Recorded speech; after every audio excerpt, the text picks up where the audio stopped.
ሰላም ውድ የሪሜዲያል ስፔሻል ክላስ ተማሪዎች እንዴት ናችሁ? I hope you are doing well. So today we are going to see the third part of chapter 8 ማለት ነው።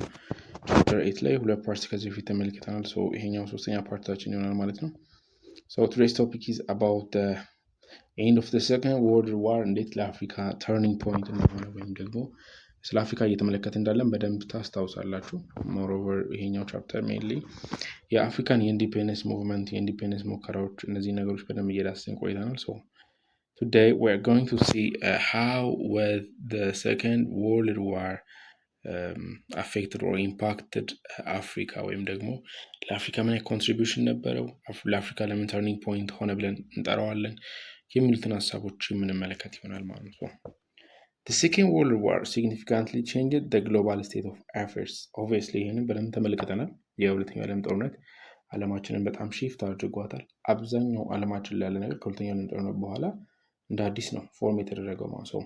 The year 1945 was a turning point in the course of the struggle for independence in Africa. So አፍሪካ ደግሞ ስፔሻሊ ስንመለከት 1945 ላይ ማለት ነው የነበረው ጊዜ it was like a turning point for the course of struggle for independence in Africa ማለት ነው። የኢንዲፔንደንስ ሙቭመንትን በምታደርግበት ሰዓት ለአፍሪካ ተርኒንግ ፖይንት ሆኖ ያገለገላት ወቅት ነበር ማለት ነው። Since 1945, the supremacy of the old European colonial powers had been challenged by the emergence of the new global powers like Soviet Union and the United States. So ምንድነው ሀፕን ያደረገው በአጭሩ ስንመለከት የሰከንድ ወርልድ ዋር ወቅት ላይ ማለት ነው ከ1945 ጀምሮ ማለት ነው ኦልድ ዩሮፒያን ኮሎኒያል ፓወርስ አሉ ኦልሞስት እስከ 1945 ድረስ አፍሪካ ውስጥ በተደጋጋሚ እየመጡ ኮሎናይዝ ለማድረግ ይሞክሩ ያደረጉ የተለያዩ ዩሮፒያን ፓወርስ አሉ ማለት ነው። ሶ ከ1945 ጀምሮ ግን እነዚህ ዩሮፒያን ፓወርስ በአጭሩ ቻሌንጅ የተደረጉ መደረግ ጀምረዋል ማለት ነው። እነማን ናቸው ቻሌንጅ ያደረጓቸው የነበረው? በአጭሩ አዳዲስ ፓወርስ ኢመርጅ እንዳደረጉ በደንብ ባለፈው ተመልክተናል። ሜንሊ ይሄ እንደ ታሪክም እንድትይዙት እንዲጠቅማችሁ ማለት ነው። አሜሪካና ራሽያ ከሰከንድ ወርልድ ዋር በኋላ የመጡ ገናና ሀገራት ናቸው። ቢፎር ዳት ባይ ዘ ዌይ አሜሪካንም ራሽያንም በዚህ ልክ ገናናነታቸውን ብዙ አናውቅም።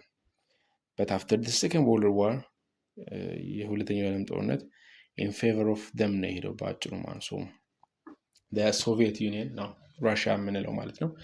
and the United States of America after the second world war በጣም በአጭሩ ሀያል እንደሆኑ እንመለከታለን። ሶ የነሱ ኢመርጀንስ በአጭሩ እነሱ ዩሮፒያን ኮሎኒያል ፓወርስን ቻሌንጅ ማድረግ ጀመሩ ማለት ነው። ሶ የሚገዳደራቸው መጣ ማለት ነው። The former colonial powers were exhausted by the war, and concentrated more on their own recovery.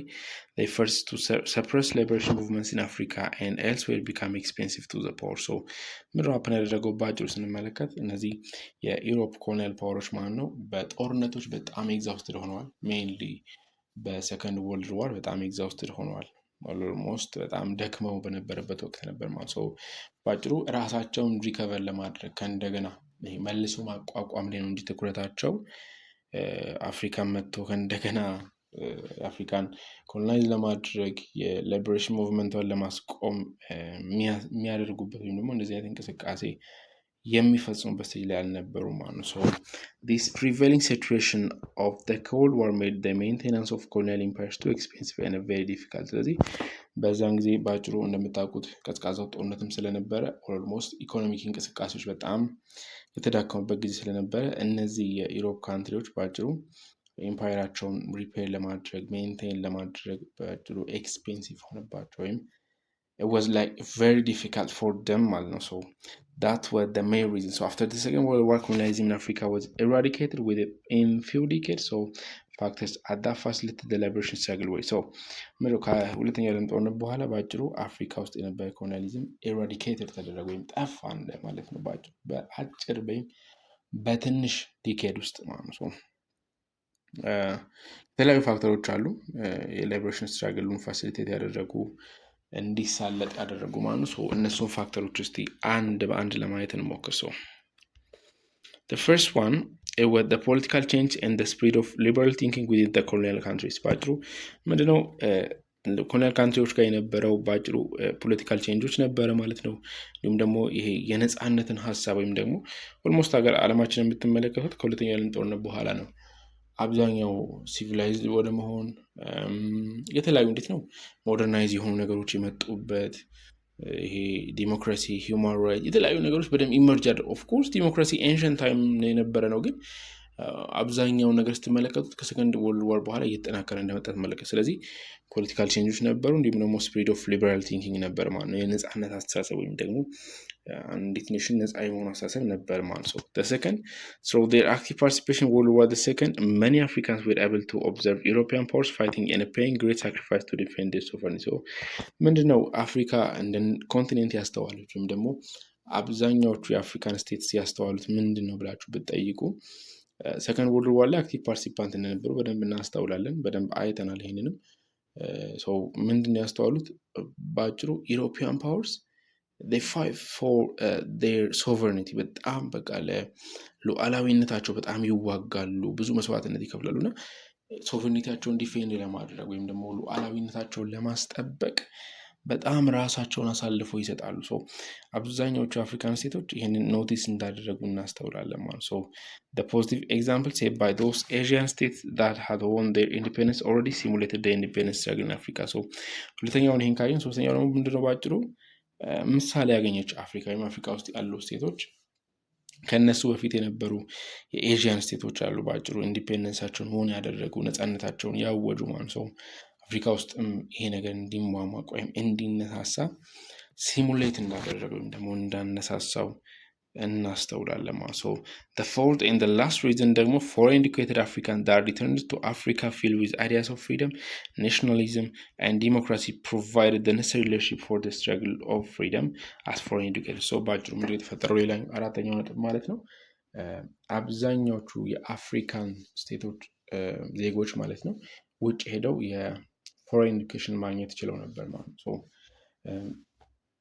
በዛ ምክንያት ደግሞ ያገኙትን የፎሬን ኤዱኬሽን ባጭሩ ideas of freedom nationalism and democracy ባጭሩ ይዘው ወይም ደግሞ ያንን ታውት ተምረው ስለመጡ በቃ በመሪነታቸው አፍሪካ ውስጥ ስትረግል እንዲመጣ ወይም ደግሞ ለፍሪደም ስትረግል እንዲደረግ ነፃነት እንዲታወጅ እንደሞከሩ ወይም ደግሞ እንዳመቻቹ እንመለከታለን ማለት ነው the anti-colonial struggle in Africa between the two world wars also laid down the foundation for the post-World War II independence movement as discussed in Unit 6. So, from that period of struggle, Africans gained useful experiences. Pan-Africanism also contributed to the struggle for African independence, especially after 1945. So, ባጭሩ አፍሪካ ኦልሞስት ከ1945 በኋላ ያለው ጊዜ እንደ ትንሣኤ ወይም ደግሞ እንደ ብስራትን ለአፍሪካ መታየት የሚችል ነው ማለት ነው። ምክንያቱም ከ1945 በኋላ አብዛኛው ሙቭመንት አብዛኛው የፍሪደም ሙቭመንቶች አብዛኛው የነጻነት እንቅስቃሴዎች የመጡት ማለት ነው ሰው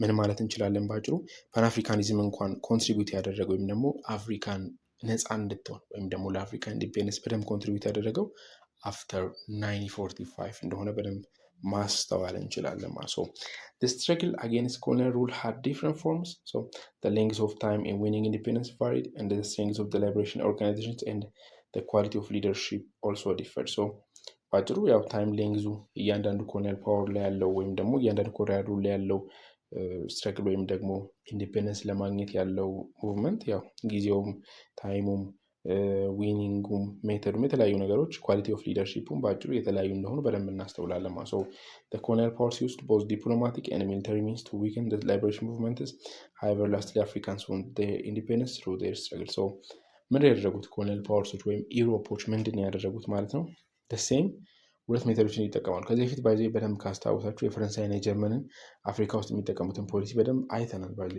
previous chapters ላይ አይደል so just like that Europeans colonial powers ምንድነው አንድ የሚጠቀሙት ማለት ነው both diplomatic እንዲሁም military means ይጠቀማሉ ማለት ነው አንደኛው በዲፕሎማቲክ means ለማስማማት በዲፕሎማቲክ means አስማምቶ አፍሪካን ኮሎናይዝ ለማድረግ ያሉበትን ስቴት ለመያዝ ይጠቀማሉ and the second ደግሞ military means ይጠቀማሉ አሁን ዲፕሎማቲክ የማይሰራበት ወይም ዲፕሎማቲካሊ ሰክሲድ ያላደረጉበት ቦታ ደግሞ ምን ይጠቀማሉ military means ተጠቅመው ዊክን ለማድረግ የሊበሬሽን ሙቭመንት የነጻነት ትግሎች ወይም ደግሞ እንቅስቃሴዎቹ ዊክን ለማድረግ ይሞክራሉ ማለት ነው however lastly አፍሪካኖች ኢንዲፔንደንሳቸውን ወን እንዳደረጉ በስትራግላቸው የምንመለከት ይሆናል ማለት ነው at last አፍሪካ ሰክሲድ እንዳደረገች የአፍሪካ ኔሽን as a continent ማለት ነው ሰክሲድ እንዳደረገች በደንብ እናስተውላለን ማለት ነው so let us continue so brief and general service the liberation struggle in Italian French British Belgian, Spanish, and Portuguese colonies is presented below. So at the end of this topic, the special problem struggle for racial equality and democracy in South Africa is also discussed. So ምንድን ነው ቀጣይ የምንመለከተው ቶፒክ በአጭሩ እያንዳንዱን የኮሎኒዎችን ብሪፍ የሆነ ጀነራል ሰርቬውን እየከፋፈልን የጣሊያንን፣ የፍሬንችን፣ የብሪቲሽን፣ የቤልጅየምን፣ የስፓኒሽን፣ የፖርቹጊዝን እያንዳንዱን እየከፋፈልን የምንመለከት ይሆናል ማለት ነው። So let us start one by one. The first one Italian colonies ነው ኖርዝ ኤንድ ኢስት አፍሪካ ማለት ነው። ጣሊያን ኮሎናይዝ ለማድረግ የሞከረችው በኖርዝ እና በኢስት አፍሪካ እንደሆነ የምንመለከት ይሆናል ማለት ነው። ሙከራዋም እንቅስቃሴዋም ሙቭመንቷንም ስትመለከቱ የኖርዙን እንዲሁም ደግሞ የኢስቱን አፍሪካ ሴክሽን ለመያዝ እንዳደረገች እንመለከታለን። ሊቢያ had been an Italian colony since 911. ሊቢያ በአጭሩ የጣሊያን ኮሎኒ እንደነበረች ከ1911 ጀምሮ እንመለከታለን። The Allied forces expelled fascists and Nazis from Libya in 1942 in collaboration with local resistance led by Said Idris. በአጭሩ አላይድ ፎርሶች ናቸው ፋሲስት ወይም ደግሞ ጣሊያንን ያወጡት ወይም ደግሞ ናዚን ወይም ደግሞ የጀርመን እንትን ያወጡት ከ1942 ላይ ከሊቢያ። ሎካል ሬዚስታንስ አለ። ሎካሊ ተቃዋሚዎች ወይም ደግሞ ሎካሊ ሊቢያን ነፃ ለማውጣት ሙቭመንት ያላቸው ከነሱ ጋር ኮላብ በማድረግ ኦልሞስት ሌድ የሚደረገው በሳይድ ኢድሪስ ነበረ። ሊቢያን ነፃ ያወጣት በ1942 ነው። ስለዚህ አሁን እዚች ጋር ጊዜዋን 1911 ላይ ከ1911 ጀምሮ የጣሊያን ኮሎኒ እንደነበረች ያዙ። ከዛ ደግሞ በመች ነፃ እንደወጣች 1942 ላይ ደግሞ ነፃ እንደወጣች በደንብ ያዙ ነው። after the second world war British and French forces stayed in Libya. USA also set up military base in this country. ከሁለተኛው ዓለም ጦርነት በኋላ ደግሞ ኦልሞስት ብሪቲሽም ፍሬንችም ፎርሳቸውን በሊቢያ ስቴይ እንዳደረጉ እንመለከታለን። not only them ዩናይትድ ስቴትስ ኦፍ አሜሪካን ባጭሩ ሚሊተሪ ቤዟን በሊቢያ እንዳደረገች እንመለከታለን ማለት ነው። with Soviet Russia's proposal the case of Libya was presented to the United Nations General Assembly. the UN decided that Libya should be independent. accordingly the independent state ሆነች ማለት ነው። ባጭሩ ምንድን ነው ራሽያ ወይም ደግሞ ሶቪየት ፕሮፖዛል አቅርባ ነበር ለዩናይትድ ኔሽን ማለት ነው የሊቢያን ኬዝ አስስ የሚያደርግ ወይም የሚዳስስ ማለት ነው። ሊቢያ ያለችበትን ኬዝ ኮሎናይዜሽኗን ብቻ ያለውን ሲቹዌሽን አስስ የሚያደርግ ኬዝ ወደ ዩኤን ጀነራል አሴምብሊ አቅርባ ነበረች ማለት ነው። ማን ራሽያ ማለት ነው። ዩናይትድ ኔሽን ደግሞ ምንድነው ዲሳይድ ያደረገው ማለት ሊቢያ ኢንዲፔንደንት መሆን አለባት የሚለውን ነገር ዲሳይድ ያደረግን እንመለከታለን። እስኪ ከዚች ጋር አንድ ሜንሊ መያዝ ያለባችሁን ሀሳብ ላንሳላችሁ። ሀገራት ሚሊተሪ ቤዝ ለምን ይይዛሉ የሚለውን ደግሞ በደንብ እናንሳ እስቲ። ያው እግረ መንገድ ነው ግን ይጠቅማችኋል። ሞሮፍ ለነገም እውቀት ይጠቅማችኋል። ኦቨርኦል ለመያዝ ጥሩ ነው ለእናንተ ማለት ነው። ለምሳሌ ይሄንን ቪዲዮ ሪከርድ በማድረግበት ሰዓት ይሄ ሌክቸር በሚሰጣችሁ ሰዓት ማለት ነው የኢራን እና የእስራኤል ጦርነት የጀመረበት ወቅት ነው ማለት ነው። ምንድን ነው ኢራንና እስራኤል ጦርነት ጀምረዋል። ዩናይትድ ስቴትስን ፓርቲሲፔት እያደረገች ነው አሜሪካ ማለት ነው። አሁን የአሜሪካን ፓርቲሲፔሽን ላነሳላችሁ ብቻ ሳይሆን ግን ኢራን የምትጠቀማቸውን ስትራቴጂዎች በደንብ ካፕቸር አውት እንድታደርጉ ነው የምፈልገው። ኢራን ዳይሬክትሊ ሄዳ አሜሪካን መምታት አትችልም። ምክንያቱም አንደኛ ዲስታንስ ከቨሬጅ አለ፣ ኦልሞስት ሩቅ ነው፣ ፋር ነው። ሁለተኛ ነገር ደግሞ አሜሪካ በጣም የሚጠናከረች ናት። በዛ ደረጃ ሂት የምትደረግ ሀገር አይደለችም። ኦልሞስት የራዳር ሲስተማ የአየር ላይ እያንዳንዱ ሲስተማ የተደራጀ ነው፣ የተጠናከረ ነው። እና ይሄ በቀላሉ ሂት የምትደረግ ካንትሪ አይደለችም። ኢራን ምንድነው እያደረገች ያለችው? ሚሊተሪ ቤዞቿን የአሜሪካ ሚሊተሪ ቤዞቿን የትም ያለውን ባህሬን በሉት፣ ኳታር በሉት፣ ዱባይ በሉት፣ ዌሬቨር ያሉትን ነው አታክ እያደረገች ያለች። ስለዚህ እዚህ ጋር ምናነሳ ስለ ሊቢያ ስናነዛ የብሪቲሽ እንዲሁም የፍሬንች ፎርስ በአጭሩ ሊቢያ ውስጥ ቆይተዋል። እንዲሁም ዩኤስኤ ደግሞ ሚሊተሪ ቤዟን በሊቢያ አድርጋለች የሚለውን ሀሳብ አንስተናል ማለት ነው። ሀገራት ለምንድን ነው እንዲህ የሚያደርጉት? ለምዶ ሚሊተሪ ቤዝ በየቦታው የሚያስቀምጡ ካላቸው አንደኛ ሶቨሬኒቲያቸውን ኪፕ ለማድረግ አስለውንግ አስ ሉዓላዊ ሆና ለመቀጠል አንዲት ሀገር ማለት ነው በተለያየ ሀገር ሚሊተሪ ቤዝ አላት ማለት ትፈራለች። ኦብቪየስሊ ማለት ነው። ለምሳሌ አሜሪካ ኦልሞስት ላይክ ብዙ እዚህ በዱባይ፣ በባህሬን፣ በኳታር፣ የመን የትም በሉ አላት ሚሊተሪ ቤዞች። ለምን ካላችሁ ሀያልነቷን ስቲል ለማሳየት ማለት ነው። ማንም ተነስቶ ምንም ነገር ማድረግ አይችልም እንደፈለገ። ምክንያቱም አሜሪካ አለች ስቲል ማለት ነው። እዛ ናት ግን እዚህ ናት። ጀስት ላይክ ዳት ነው። እዚህ ጋርም የምትመለከቱት አሁን ስለ ሚሊተሪ ቤዝ በደንብ እንዲገባችሁ ነው ማለት የሚያስቀምጡበትን ምክንያት እንድታውቁ ማለት ያው የበላይነትን ለማግኘት እንደሆነ ኦብቪየስ የበላይ ሆኖ ለመታየት የበላይ ሆኖ ለመቀጠል ማለት ነው። እሱ ምንም ጥያቄ የለው ጉዳይ ነው። ግን እናንተ ሜንሊ ማስተዋል ያለባችሁ በሊቢያ ጊዜ ማለት ነው ኦልሞስት ብሪቲሽ፣ ፍሬንች እና አሜሪካ ሚሊተሪ ቤዞቻቸው ወይም ደግሞ የሚሊተሪ ፎርሳቸው በሊቢያ እንደነበረ ትመለከታላችሁ ማለት ነው። ሌላስ ኮንቲኒ ይሄ ሀሳብ የተደገመ ነው። እንቀጥል እስቲ።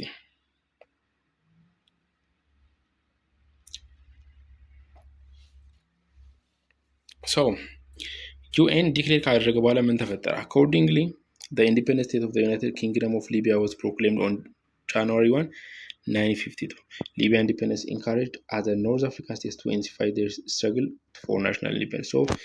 ሊቢያ በአጭሩ ኮሎናይዝ ከተደረገች በኋላ ወይም ከ1911 ጀምሮ ኦልሞስት የጣሊያን ኮሎኒ ስር በነበረችበት ጊዜ ነበር ማለት ነው። ኦልሞስት 1952 ላይ ግን ምን ተፈጠረ ማለት ነው? ሊቢያ ነፃ ሆነች ማለት ነው። በአጭሩ ኢንዲፔንደንሷን አወጀች ማለት ነው። የሊቢያ ኢንዲፔንደንሷን ማወጅ not only for ሊቢያ። ለዚህ ነው አሁን ለምሳሌ አድዋን ስናነሳው we say like የጥቁር ህዝቦች ድል እንላለና is like የአፍሪካኖች ድል ነው አድዋ። ለምን ካልን almost all Africans are proud of አድዋ። ምክንያቱም in Africa ላይም በዚህ በጣም በተዋረደ ዓለም በሚንቀው ኮንቲነንት ውስጥ there is one nation, one country what never been colonized ማለት ነው። ኢትዮጵያ አለች። ስለዚህ አፍሪካ ፕራውድ የምታደርግበት ሂስትሪ ነው። አፍሪካ ለቃት ይቻላል የሚለውን ነገር ያሳየችበት ሂስትሪ ነው። ስለዚህ ሴም ቲንግ እዚህ ጋር ምድር ሀፕን ያደረገው ማለት ሊቢያ ኢንዲፔንደንሷን ባወጀች ጊዜ በአጭሩ ለእሷ ብቻ አለ አደ ኖርስ አፍሪካን ስቴት በአጭሩ ኢንዲፔንደንሳቸውን ለማወጅ ወይም ደግሞ ስትራግላቸውን ለማጠናከር ለነፃነታቸው ያላቸውን ትግል ለማጠናከር በጣም ኢንካሬጅ ሲሆኑ ሲነሳሱ እንመለከታለን ማለት ነው። ብሪቲሽ ሶማሊላንድ ስቴት አንደር ዘ ብሪቲሽ ሩል አፍተር ዘ ወርልድ ዋር ሰከንድ ማለት ነው። ኢታሊያን ሶማሊላንድ had also fallen under British when the Italians were defeated and driven out of that land in 1941. by the European powers በጣም የሚገርማቸው during that time ማለት ነው አንድ ሀገር ውስጥ ገብተው ኢቭን በዛ ሀገር ጉዳይ እንደራሳቸው ነው የሚጣሉት። ምክንያቱም it's all about importance, it's all about benefit ማለት የጥቅም ጉዳይ። አንድ ሀገር ውስጥ አንዲት ሀገር ከገባች በአጭሩ ኮንትሮል የምታደርገው ብዙ ሪሶርስ አለ፣ ብዙ ነገር አለ። ያንን ነገር ላለማጣት ሲባል ኢቭን እርስ በርስ ሁላ ይዋጉ ነበር ማለት ነው። እዚህ ጋር እንደምትመለከቱት ብሪቲሽ ከጣሊያን የሶማሊላንድን ስትወስድ ወይም ደግሞ ኦኩፓይ ስታደርግ ማለት ነው ጣሊያንን ዲፊት አድርጋ ወይም ደግሞ በጦርነት አሸንፋ driven out of that land አድርጋ በ1941 የሶማሊላንድን ኮንትሮል ስታደርግ ትመለከታላችሁ። እንቀጥል እስቲ። But later it was taken over by the United Nations and entrusted to Italy to 10-year period of preparation for decolonization. In 1960, British and Italian Somaliland gained independence. They were united from one state, Republic of Somalia. ምንድን የተፈጠረው ማለት ነው? በአጭሩ አትላስት በፊት አንስተናል ትዝ ካላችሁ የዩናይትድ ኔሽንስ ሜን ኦብጀክቲቮችን ስናነሳ ዩናይትድ ኔሽን ጣልቃ እየገባ ብዙ ሀገራቶች ላይ እንደዚህ አይነት አንፌር የሆኑ ነገሮች ሲፈጠሩ ያስተካክላል ወይም ደግሞ ሶልቭ ያደርጋል ብለን አንስተን ነበር ማለት ነው። እዚህ ጋር ሀፕን ያደረገው እሱ ነው ማለት ነው። በአጭሩ ዩናይትድ ኔሽን ሶማሊላንድን ቴክ አድርጎ ኦልሞስት ጣሊያን እንድትወጣ 10 ዓመት ሰጥቶ ማለት ነው ኦልሞስት ዲኮሎናይዝ እንዲደረግ ማለት ነው። 1960 ላይ ብሪቲሽም ጣሊያንም ሶማሊላንድን በአጭሩ ለቀው ሶማሊላንድ ኢንዲፔንደንት ሆነች ማለት ነው። ዩናይትድ ሆና ደግሞ አንድ ስቴትን ፎርም አድርጋ አሁን ላይ ሪፐብሊክ ኦፍ ሶማሊያ ተብላ እንደምትጠራ መጽሐፋችሁ ይነግረናል ማለት ነው። የጣሊያን ኮሎኒዎች ወይም ደግሞ ጣሊያን ኮሎናይዝ ለማድረግ የሞከረቻቸውን ሀገራቶች በደንብ አየም ማለት ነው። ያው ኢስት አፍሪካ ላይ አልተሳካለትም ኦብቪየስሊ ኦልሞስት የኢትዮጵያ ማለት ነው። በኢትዮጵያ የነበረውን በደንብ ስለ አድዋ ታሪክ አንድ በአንድ ዳሰናል ማለት ነው። ቀላል እንደሚሆንላችሁ አልጠራጠርም። ምክንያቱም የአድዋ ታሪክ ኢዝ ላይክ አወር ሜጀር ሂስትሪ ማለት as an Ethiopian የትኛውም ኢትዮጵያዊ ዜጋ ሊኮራበት የሚገባው by the way this is not like ይሄ ታሪክን እንትን የማመናፈስ ወይ የሆነ እንትን የማድረግ ጉዳይ አይደለም። እሺ አባቶቻችሁ ሲያከብሩት አድዋን በጣም ሜሞራይዝ ሲያደርጉት we have to be proud about that። ምክንያቱም እንደ ኮንቲነንት እንደ አፍሪካ እንደሚቻል ማለት አፍሪካ እንደምትችል ያሳየ ነው ባይዜ አድዋ። ሊያውም በዛ ዘመን ቴክኖሎጂ በዛ ዘመን በነበረው እንትን ጣሊያንን ወራሪን ጣሊያንን የፋሺስት ጣሊያንን ማባረር ማለት ማሸነፍ ማለት ሊያውም በዛ ወታደር በዛ ያለው ነገር ማለት ነው በጣም is like amazing thing። ኤቭሪ አፍሪካን ኔሽንስ መስት ቢ ፕራውድ ኦፍ ዲስ ማለት ነው። እኛም ፕራውድ ልናደርግ ይገባል። ያው እኛ ታሪካችንን ፕሮቴክት ካላደረግን ማንም ፕሮቴክት ሊያደርግልን አይችልም ማለት ነው። ዲስ ታይም ላይክ ዊ ዊሽ ኦር ዊ ድሪም ኦፍ ቪዚቲንግ ፎሬን ካንትሪስ አይደል? ላይክ ሁሉም ኢትዮጵያዊ ውጭ ሄዶ ለመጎብኘት አንዳንድ ሀገራቶችን ለማየት ላይክ ድሪም አውት ያደርጋል። but let me tell you something, you know, ድሪም አውት የምታደርጉላቸው ቦታዎች ድሪም አውት የምታደርጉላቸው ካንትሪስ they have kept their own history by the way ጠብቀው ታሪካቸውን እንዲጎበኝ ያደርጋሉ፣ እንድታዩት ያደርጋሉ፣ ቻርጅ አድርገው ለሀገራቸው የቱሪዝም ገቢ ያደርጋሉ። ከእኛ ምንም ልዩነት የላቸውም። እኛን ከነሱ መማር ያልቻለን። እኛ ደግሞ ያለንን ሪሶርስ ያለንን ሀብት ላይክ የሰው ዘር መገኛንን የአድዋ ድላል ብዙ ታሪኮች አሉ። ባይዜ ከሄብት ባደረግናቸው ቁጥር አትራክት የምናደርግበት ሚንስ ፎሬነርስ ወደኛ የሚመጡበት ሚንስ እየጨመረ ይመጣል ማለት ነው። አምናት የፖለቲሽያን ባይዜ ኮንሲደር ዲስ አምናት የፖለቲሽያን አምናት ሜምበር ኦፍ ዋን ፓርቲ ኦር ፖለቲካል ፓርቲ ሜምበር አይደለው በይነው አሚ ኒውትራል ፐርሰን ግን እንደ አንድ ኒውትራል ፐርሰን ሀገርን መውደድ ግን ማንዳተሪ ኢትስ ፕሪሪኩዌስት ማለት ነው። you have to love your country ማሰብ መቻል አለባችሁ። ለሀገር ሂስትሪን ስታጠኑ ሂስትሪን ስታነቡ ሜንሊ ይሄ በጣም ካፕቸራል ውስጣችሁ ሊገባ ይገባል ማለት ነው። ሂስትሪ is all about this by the way ሂስትሪን የሚያጠና ሰው ስለ ሀገሩ የሚያውቅ ሰው ሀገሩን እንዲወድ ነው፣ ለሀገሩ ሰምሃው ኮንትሪቢዩት አድርጎ ለማለፍ እንዲያስብ ነው ማለት ነው። this person አሁን እኛ የምናወራላቸው those persons አሁን እኛ የምናወራላቸው ማለት ነው ሀገራቸውን ወደው ኮንትሪቢዩት ስላደረጉ ነው ዛሬ ስለነሱ የምናነሳው። mention them every one of them ማለት ነው ለሀገራቸው ሳምሃው የሆነ ነገር ሲያደርጉ ስለነበሩ በሀገራቸው ታሪክ ውስጥ የሚወሱት ማለት ነው። if you want to be like them just do something contribute for your country ማለት ነው። so ምንድን ነው ሜን ሀሳቡ እኔን ላነሳላችሁ እንድትረዱት የምፈልገው ማለት ነው። ይሄ ቱባ የሆነ ባህል አለን የምናወራለት በጣም በቃ ታሪክ አለን ማለት ነው። የምናወራለት በጣም ፕራውድ የምናደርግለት አምናሰኝ ያንን ነገር በጣም አውለውልው እንደ ጣዖት አድርጎት እያልኳለም ግን ሀገራችሁን ወዳችሁ በሀገራችሁ ታሪክ ኮርታችሁ ደግሞ ያንን ማስተዋወቅ is like አንድ ፓርት ነው ማለት ነው። እግረ መንገዴን ይሄን እናነሳውላችሁ። እንቀጥል። ሌላስ about French colonies so ስለ ጣሊያን አየን። አሁን ወደ ፍሬንች እንለፍ። So the liberation of French colonies in Africa began in the 1950s. So some French colonies won their independence after prolonged military fighting. So others secured their independence peacefully in a bloodless movement. ባጭሩ ምንድነው ፍሬንች ኮሎናይዝ ያደረገቻቸው አፍሪካን ካንትሪዎች ባጭሩ ነፃ መውጣት የጀመሩት ኦልሞስት ከ1950 በኋላ ነው ማለት ነው። ጥቂቶቹ የፈረንሳይ ስር የነበሩ ኮሎኒዎች ባጭሩ ሚሊተሪ ፋይቲንግ አድርገው ነው አሸንፈው ኢንዲፔንደንሳቸውን ያወዙት ወይም ደግሞ ነፃ ያወጡት ማለት ነው። አንዳንዶቹ ደግሞ ጥቂቶቹ ደግሞ ባጭሩ ፒስፉሊ ያለምንም ደም መፋሰስ ኢንዲፔንደንሳቸውም ደግሞ ነፃነታቸውን እንዳወጁ ተመልክተናል ማለት ነው። ፍሬንች ሚሊተሪ ዲፊት ኢን ኢንዶቻይና ኢን 1954 gave an impetus for peoples of North Africa to wage a liberation war to bring an end to French colonial rule ማለት ነው። ምንድነው ባይዘ አፍሪካኖች በጣም እዚህ ጋር ደስ የሚሉት ምንድነው ኦብዘርቭ ያደርጉና ሪያክት ያደርጋሉ። ምን ተፈጥሯል? በ1954 ማለት ነው የፈረንሳይ ሚሊተሪ ባጭሩ ኢንዶ ቻይና ዋር ላይ ዲፊት አጋጥሞት ነበር ወይም ደግሞ በውጊያ ተሸንፎ ነበር። ያንን ያስተዋሉ ስለነበሩ የኖርዝ አፍሪካንስ ህዝቦች ማለት ነው ባጭሩ መነቃቃት ሆነላቸው ወይም ላይክ ይሄ መነሻ ሆነላቸው። ባጭሩ የፍሬንችን ኮሎኒያል ሩል ለመዋጋት በጣም ኢነርጂቲክ ሆነው ሲነሱ እንመለከታለን ማለት ነው። the liberation struggle in Morocco was led by the Moroccan National Front with Sultan Mohammed as it said. In 1953 the Rif and Atlas tribes revolted and started armed struggle. After a negotiated settlement, Morocco was proclaimed independent on to March 1956 ማለት ነው። ባጭሩ ሞሮኮም የራሷን ነፃነት ወይም ኢንዲፔንደንስ እንዴት እንዳወጀች ተመልክተናል ማለት ነው። ስፓኒሽ ሞሮኮ were united at independence. Tunisia also won its independence in 1956 under the leadership of Habib Bourguiba. ስለዚህ አሁን እዚህ ጋር መያዝ ያለባችሁ ነገር ካፕቸር አውት እንድታደርጉ ላንሳላችሁ። አንደኛ ዓመተ ምህረቱን ያዙ። የትኛው ሀገር በየትኛው ዓመተ ምህረት ላይ ነፃ ወጣ የሚለውን ያዙ። ለሜንቲ ማለት ሁለተኛ ነገር ደግሞ የትኛው ሀገር በማን ነፃ ወጣ። አሁን እዚህ ጋር ስለ ሞሮኮ ስናነሳ ሀቢብ ቦርጊባ ሜን ቶፒክ ነው፣ ወይም ደግሞ ስለ ቱኒዚያ ስናነሳ ሀቢብ ቦርጊባ ሜን ነው።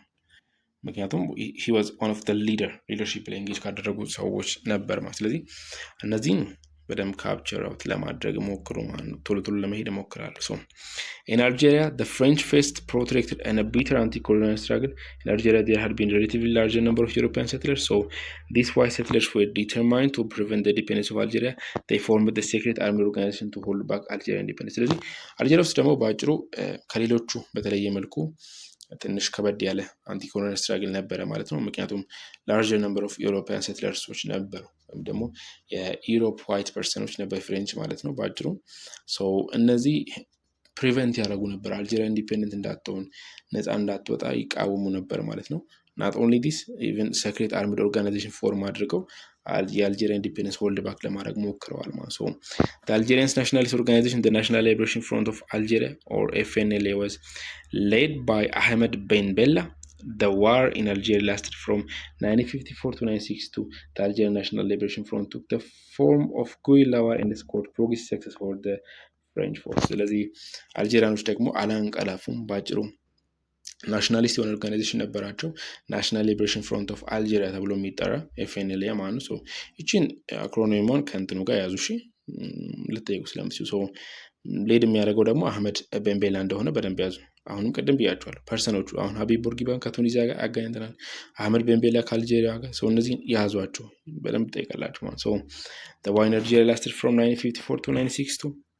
አልጄሪያ ናሽናል ሊበሬሽን ፍሮንት ኦልሞስት የጎሪላ ዋርን በመጠቀም ፕሮግሬሲቭ ኦን ሰክሰስ በፍሬንች ፎርሶች ላይ እንዳመጣ ወይም እንዳሸነፈ እንመለከታለን ማለት ሶ ፋይናሊ ኦን ዘ ቤሲስ ኦፍ አን አግሪመንት ሪችድ ቢትዊን ዘ አልጄሪያን ፍሪደም ፋይተርስ ኤንድ ዘ ፍሬንች ገቨርንመንት ኤ ሪፈረንደም ዋዝ ኮንዳክትድ ዘ ፒፕል ኦፍ አልጄሪያ ኦቨርዌልሚንግሊ ቮትድ ፎር ኢንዲፔንደንስ ኢን ኮንሲኩዌንስ አልጄሪያ ዋዝ ፕሮክሌምድ ኢንዲፔንደንት ኦን ጁላይ 1 1962 ማለት ስለዚህ አሁንም እዚህ ጋር የምነግራችሁ ኢንዲፔንደንታቸውን ያወጁበትን ቀን ወይም ነፃ ያወጡበትን ቀንም ያዙ እሺ።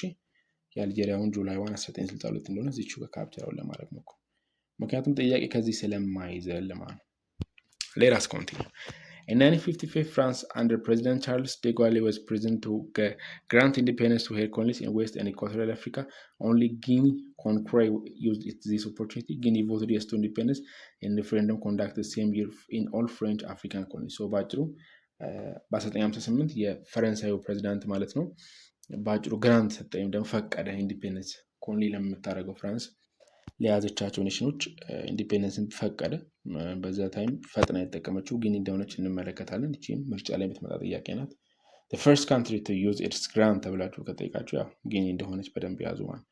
ከዛ በኋላ ግን ያው ሁሉም የአፍሪካ ሀገራት ወይም ደግሞ በዛን ጊዜ በፍሬንች ኮሎኒ ስር የነበሩ ሀገራት ይህን እድል ተጠቀሙታል። መጀመሪያ ላይ ግን ጊኒ ተጠቀመች በደንብ ያዙ ማለት ነው። Under the Democratic Party of Guinea led by Sékou Touré, Guinea became independent in 1958. So ጊዜውንም ያዙ ብያቸዋለሁ ቅድም። ለምሳሌ የአልጄሪያን ምን ጁላይ 1 1960 አለናል። ስለዚህ ጊኒ ደግሞ 1958 ላይ እንደሆነ በደንብ ያዙ ማለት ነው። other French colonies remained under French until 1960. ስለዚህ ምን አልኳችሁ ቅድም ጊኒ ናት የመጀመሪያ በ1958 እድሉን የተጠቀመችው። ሌሎቹ ግን በኮሎኒ ስር የቀጠሉት አትላስት ግን በ1960 ነፃ እንደወጡ እንመለከታለን ማለት ነው። in 1960 a large number of African countries achieved independence ማለት ስለዚህ አብዛኞቹ የአፍሪካን ሀገራት በ1960 ኢንዲፔንደንሳቸውን አቺቭ አድርገዋል ማለት ስለዚህ ይህችንም ጊዜ በደንብ ያዙ። 1960 ነው ኦልሞስት አብዛኛው አፍሪካን ካንትሪ ኢንዲፔንደንቱን ያወጀው ማለት ነው። This led to the designation of the year 1960 as the year of Africa independence. ስለዚህ 1960 ሲነሳ year of Africa independence እንደሚባልም በደንብ መያዝ ትችላላችሁ ማለት ነው። the French colonies that became independent during that year were ስለዚህ ፍሬንች ኮሎኒስ የነበሩ በዛ አመት ኢንዲፔንደንት የሆኑ ሀገራቶች ካሜሮን፣ ቶጎ፣ ማዳጋስካር፣ ደሃሞ ወይም ደግሞ ቤኒን፣ ኒጀር፣ ቡርኪና ፋሶ፣ አይቮሪ ኮስት፣ ቻድ፣ ሴንትራል አፍሪካ። እነዚህን በደንብ ለመሸምደድ ሞክሩ ማለት አንድ በአንድ ያዟቸው ምክንያቱም በምርጫ ላይ በደንብ ስለምትጠየቁ ማለት ነው። አይ ቲንክ የዛሬውን ሴክሽን በዚህ ዋይንድ አፕ እናደርገው that would be good. So the next part we are going to see about the British colonies ማለት ነው ዌስት ኢስት and southern Africa ማለት ነው።